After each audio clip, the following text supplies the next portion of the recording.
Praise the lord. దేవునికి మహిమ కలుగును గాక. ప్రభువును రక్షకుడైనటువంటి యేసుక్రీస్తు నామమున మీ అందరికీ కూడా వందనాలు తెలియజేస్తున్నాను. ఈ ఉదయకాల సమయంలో దేవుని యొక్క లేఖన భాగాలు విందాము. కీర్తనల గ్రంథము 91వ అధ్యాయము 14వ మాట. అతడు నన్ను ప్రేమించుచున్నాడు గనుక నేను అతనిని తప్పించదను.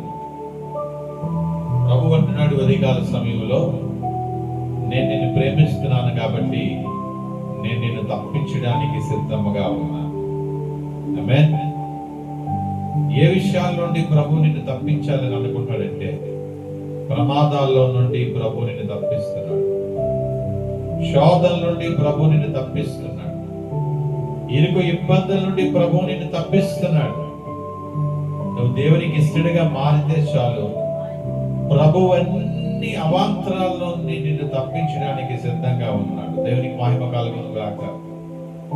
మోషే తన అనుభవంలో రాస్తున్నటువంటి మాటలు ఇవన్నీ కూడా అదే మా అధ్యాయంలో రాయబడినటువంటి మాటలు ఏంటంటే, నీకు అపాయము ఏమీ రాదు, ఏ తెగులు నీ గుడారము సమీపించదు.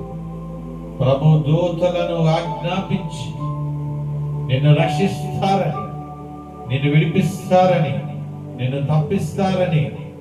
ఇవన్నీ చేయడానికి గల కారణం ఏంటంటే, నీవట ప్రభువుని ప్రేమిస్తున్నావు.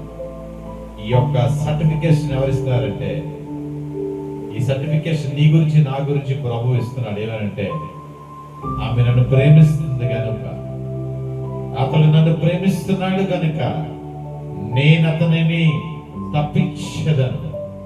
అతడు నా నామము ఎరిగిన వాడు గనుక నేను అతనిని గణపరచను. ప్రభు అన్ని అపాయాల నుండి మిమ్మలను తప్పించినగా, అన్ని శోధనల నుండి ప్రభు మిమ్మలను తప్పించినగా, అన్ని అవాంతరాల నుండి ప్రభు మిమ్మల్ని అందరినీ కూడా తప్పించును గాక. దేవుడి మాటలు దీవించి ఆశీర్వదించును గాక. నేను ప్రార్థన చేసుకున్నాను.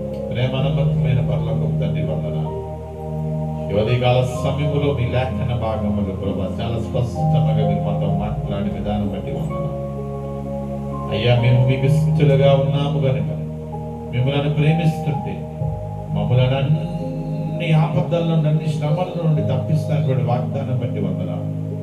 ఈ వాక్యం ఉండిన ప్రతి జీవితాలని శోధన, రోదన, వేదనన్నింటి నుండి మీరు తప్పించండి. ప్రతి కుటుంబాలను మీరు ఆశీర్వదించండి. మా పరిచయం దీవించండి. యేసు నామమున ప్రార్థన చేస్తున్నాం తండ్రి. తండ్రి, కుమార, పరిశుద్ధాత్మ దీవెనలు మెండుగా మీ అందరికీ కలుగును గాక. ఆమేన్.